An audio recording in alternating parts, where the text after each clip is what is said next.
Okay, so this is actually our first time trying to like preserve any deer hides or any hides for that matter. Well, no, you've tried it before. Yeah, I did it once with smoke tanning using neat's foot oil to kind of cure the tan. And basically what happened was it came out really like rough, so we didn't really finish it I didn't finish it properly. Kept the hair in, which is pretty cool. But this time we're gonna try buckskin, which is completely different. So we'll be removing the hair and removing the grain, which is the skin right beneath the hair, to make a much softer, more pliable fabric-like leather. At least that's the plan. Yeah. So with like fleshing these hides, which is essentially taking off any of like the fat or the meat that's left on the hide, we have 3 different tools that we're gonna try out. So they have your standard fleshing tool, which looks a lot like a debarker if you were to like debark a tree, but it doesn't have like a sharp blade at the end, because if it's too sharp, you risk the possibility of cutting your hide. Do you want to show them up close? So this is the fleshing tool. We'll kind of let you guys know after we try out all 3 what we like best. And then another one, oops, is a ulu knife. So you'll see these just commonly used in the kitchen for like chopping vegetables or nuts or whatever. So this is a little sharper blade, so I'm kind of a little bit more skeptical on how it'll work. This, we didn't talk about this one yet. No. This is called a bell, and we use, they use it traditionally to like scrape the carcass of like a pig or something like that. So if you're trying to take the hair and the skin layer off of pig, like the dermal layer, not the full skin. So if you're trying to scrape the dermal layer and the hair off of a pig after you process it and you're gonna do a pig roast, that's one of the techniques that I've seen them use, is just a bell like this, and they just leave it right on the carcass. But I was kind of curious if this would work for fleshing or dehairing once we've done the wood ash soak. Okay. Let's do a little tour of our different setups here. So we made 3 different kind of rigs. This is our beam that we're gonna use for the actual recommended fleshing tool. So we'll lay the hide on here and we'll show you guys. It'll be a lot easier. But so this is one of our stations. Another one of our stations, this is our sled that we use for our hyper adobe bagging. We'll see if we end up using this or not, but that'll be a surface level to work off of with our hide. And then our kitchen table. Our kitchen table that was once in our house and we dismantled it. That's another flat surface for us to work on if we need to. So we'll see which one we end up using. So make sure you got the neck at the top so that you're working with the grain, I guess. And more important with the hair, but I just don't want to rip this, so I'm sticking to it both ways.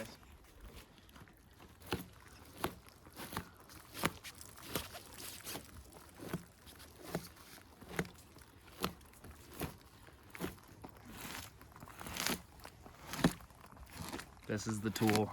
Yep.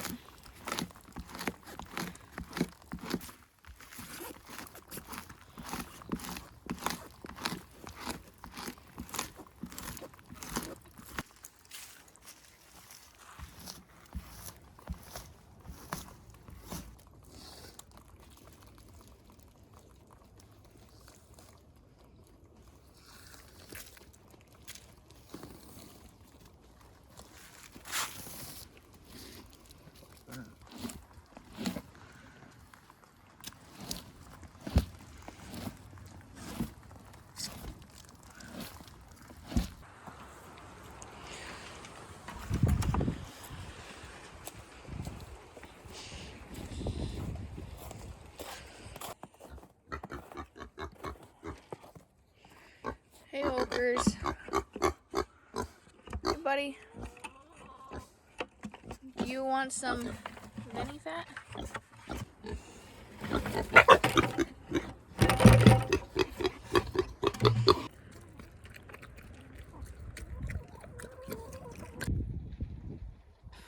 Okay, so we have just about finished up with cleaning up our 4 hides. Joey's finishing up the fleshing right now on the last hide, so I am getting our next step ready. So we're going to be putting 3 of our hides in here, and this next process here is what's going to help us with taking the hair off of the hide. So we are adding in wood ash into water, and what's that going to do is raise the pH to make it alkaline, and then we're going to be putting the hides in here, and essentially what that's going to do is help us with the removal of the fur off of the hides. So now that I have that all in there, I'm just gonna mix it up a little bit. Wow, that worked great. That broke. Okay.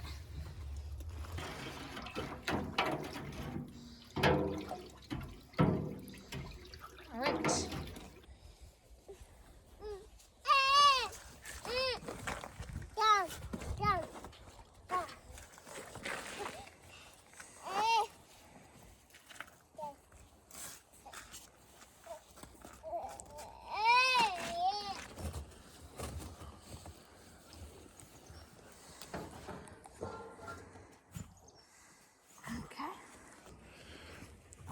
I'll try not to touch the lye. Oh, we're just going for it. Okay. And then this one looks like it wants to go over here. Yeah. Hi. Okay.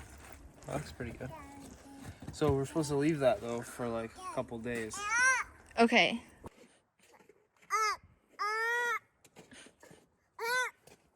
Really? Wow.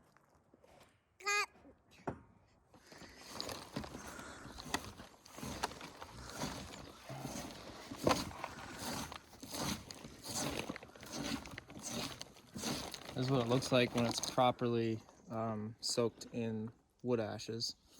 You can see where, if I just went along, it'd be really easy to just pull the hair out, but you're still leaving this layer here.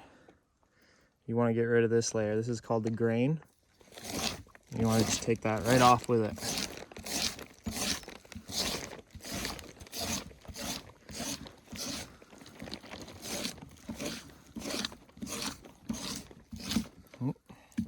Cut there.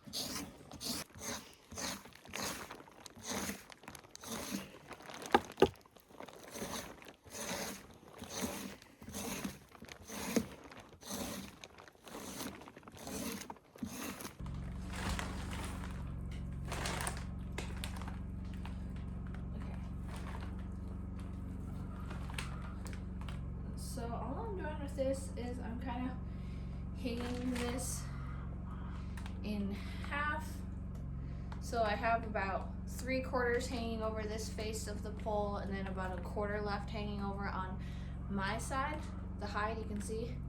And what I'm gonna do is I'm gonna take the long edge that I have, and I'm gonna bring it back towards me, up and back over the scaffolding. And what I have now here is essentially like a donut, a circle that I could put my hand through, all the way through.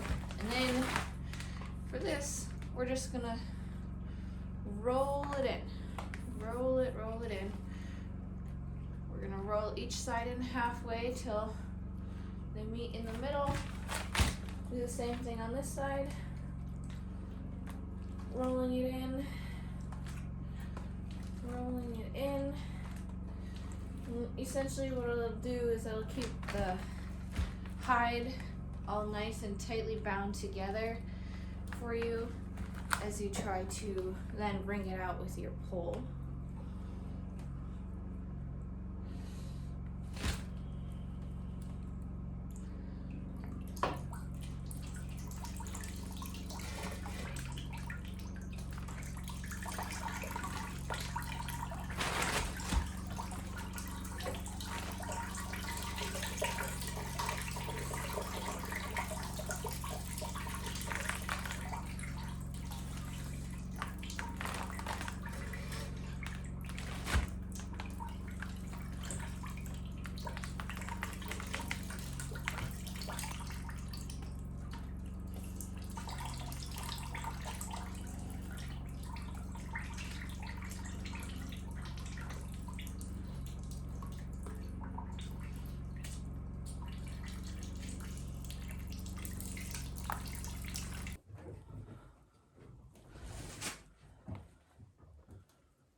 Wow, you can see after you wring them out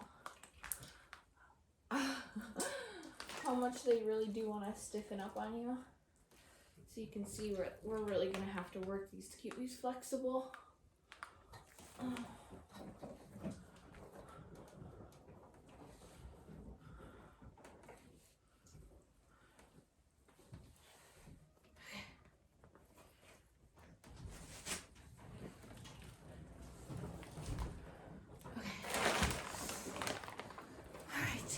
So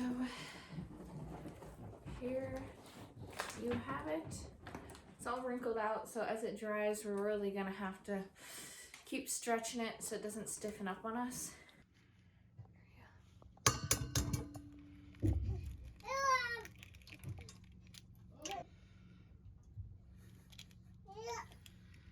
So this is for the tanning process of the hide.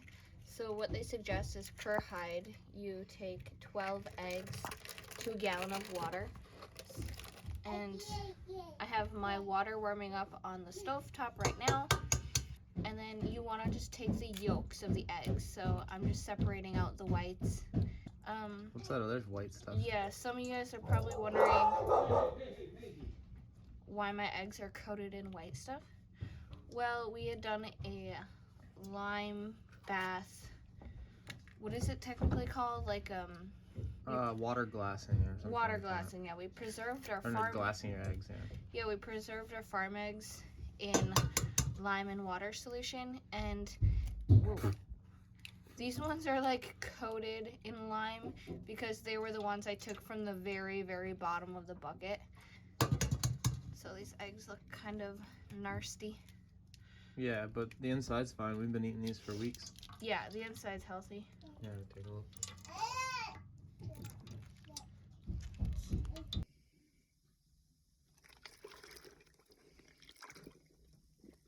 Okay, so for our tanning solution here, we have a ratio of 12 eggs to a half a gallon of water. And what I had done with this water is I had just warmed it up a little bit, not too much where it's just too hot for the hands, but just enough so it's warm. And what we're gonna do is we're gonna stretch and work this hide while it's soaking in this, and then I believe we will leave this soaking for around 24 hours. Okay, so I have 2 hides here that have been soaking in the egg tanning solution for like 24 hours. It's cold. Ideally you can do this outside, but it is just freezing temperatures. Like yesterday it was like 4 degrees overnight, so it's super cold out. So if we were to do this outside, this thing would probably be freezing on us.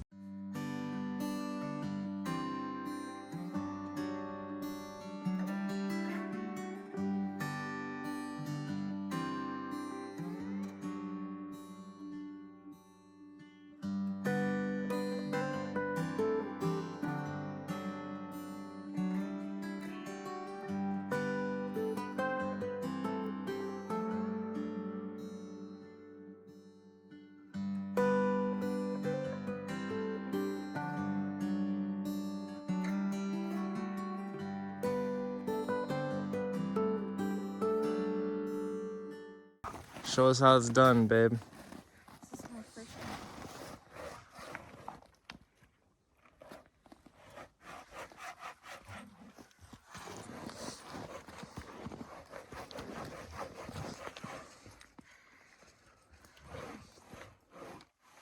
So I'd say this here is probably one of the more important parts. If you're lazy on this part, this is where you'll really end up with a stiff hide. So during the drying process, you really want to stop and take your time, pull it down before it gets too dry to keep working your hide. Otherwise, you'll just end up with like a really stiff, pretty much essentially non-workable hide. So this is what's going to really keep it flexible as it dries. And then the tanning will then make the hide water resilient. Or sorry, not the tanning, the smoking will make the hide water resilient. So hopefully by the end of our smoking process, we will have a workable leather. And what was the temp this morning? It was like 4 degrees this morning, so very, very cold. Cold time of year to be doing like Any outdoor stuff. Yeah, projects like this outside where you like need your bare hands. It's like brr. But if we just were to throw this in a freezer or something and let it freeze, we're the type of people that just probably won't get around to it. So we're just Always got projects. We're just burying the cold and facing it and dealing with it and doing it. So otherwise it'll never get done. So basically you're taking all the dark tan color and rubbing it till it's white. Yeah, it actually just changes color on you, which is interesting to see. It's kind of handy. Yeah, you can tell what spots need to be hit yet and when it's kind of good and stretched.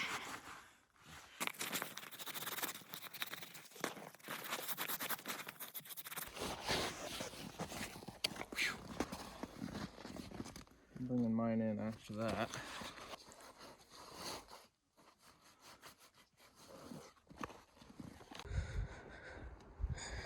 Okay, so it is time for me to unwrap my teepee here and take a look at my hide.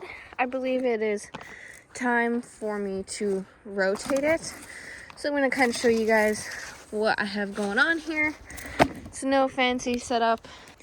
I just put this plywood up along these sidewalls to trap the heat in, to kind of force the smoke to go upward. Actually, too, I'm getting a flame, which I just put some flame out not long ago. So it means my fire is just too hot. We just want a nice, steady smoke. So I just have plastic wrapped all the way around this. And then here at the top, I just clothespinned the hide together so it wouldn't fall down the teepee, which is a pretty good job. So now that I have this one side smoked, I'm going to go ahead and smoke this other side. Okay, so I want to show you guys the results of what we had gotten after we had smoked these two hides. Some of them we are still working on, but I just wanted to show you guys a quick comparison after we had smoked. Sky. And essentially the smoking is curing them, so it's making them water resistant. They actually came out quite stiff. Essentially kind of like this one here. I'll show you. Like this, you can just see it's not a very workable material as is. And this can occur if you don't stretch it enough while it's drying before you smoke it. So my guess is that was the case, that we just didn't stretch it enough while it was drying. But I had took this hide, which was about equally as stiff as this one, and I brought it to the stretching beam after it was smoked. And you can now see how much of a difference it has made by bringing it to the stretching beam, because you can now see that I can fold it up upon itself. It will roll up quite nicely here. Let's see. So this here is a pretty workable material. I'd actually be able to make a pair of mittens or moccasins or something with this. I imagine I'll be able to do the same with this one once I work it on the stretching beam. You don't have to work it right away. I can come back to this in a week or so and stretch it so it becomes nice and workable. I'm pretty happy with it. Pretty happy with the results. I have one more to smoke here today, and then we are done. Another thing that I wanted to mention here was we had done one hide where we left the hair on, and that one actually turned out pretty well. I was able to make Selah a little hat here with a pom-pom. I'm gonna save this for Christmas for her, but I wanted to pull out just to show you guys that we had a success with this one, which we're pretty happy about. Hey, choo. Hey, hey, do you like your hat? Do you like your hat?